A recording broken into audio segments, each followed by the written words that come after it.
Kakalad ka rin ko hanggang bahay.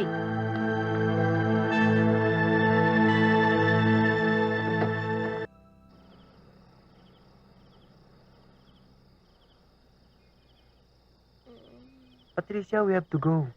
Ayoko. Ayoko Hindi pwede. Mabubuko na ako, tinakas ko nga lang tong kotse.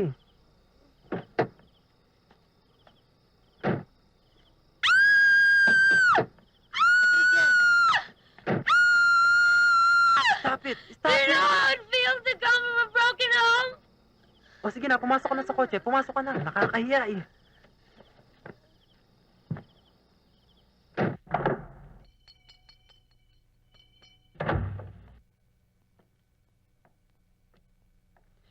Leo, mag-return call Yeah. ka daw kay Christine. Every 10 minutes tumatawag eh. Kulit ha? Ang kulit talaga. Ano ba talaga ang problema ng babaeng yan, ha? Nag-a-apply ba siya as your new wife? Medyo.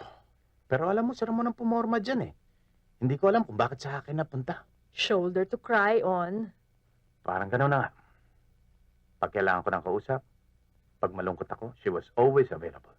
Pero I swear, hindi ko siya niligawan. Basta, ayun, naging girlfriend ko na lang. Utang na loob, pwede ba? Tawagan mo na lang.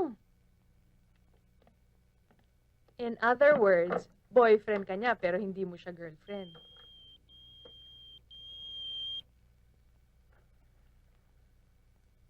O bakit? Kausapin mo si Christine. Sabi mo may emergency ako. Tatawagan ko na si mamaya. Ano nangyari? Si Patricia, hindi pa umuwi ng bahay. Hello? Christine? Sabi ni Pauline, pupunta raw sa City Light sa Antipolo. Puting kotse raw ang sinakyan eh. Dapat kasi pinaghihigpitan yan eh. Bakit hindi mo hinigpitan? Ikaw ito nagsasabing wala tayong magagawa kasi she's growing up. Eto ka naman ngayon. Ngayon, pag hinigpitan mo, magre-rebelde eh. Ang ibig sabihin, kailangan lang ng konting guidance. Despite my work, hindi ako nagkukulang ng guidance sa mga anak natin. Ba't nagkaganito? Ewan ko. Ayun, yun, may puting kotse, ayun. Hindi si Patricia, Leo. Ayun na yun. Tignan natin isang kotseng yun.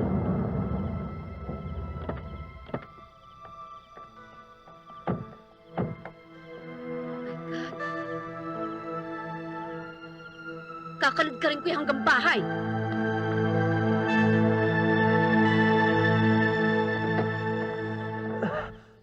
Oh. Sorry. Sige. Tuloy niya na. Alam ba na magulang yung pinaggagawa ninyo? Patricia!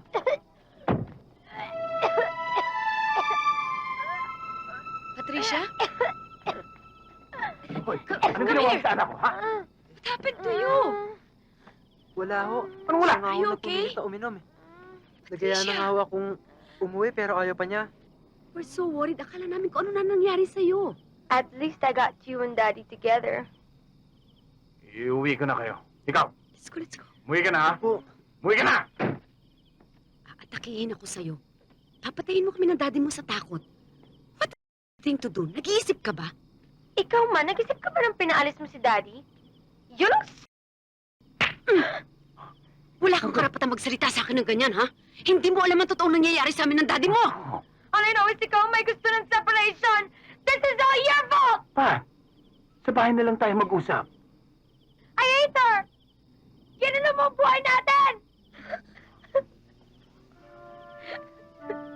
Lasing si Pat. She didn't mean that.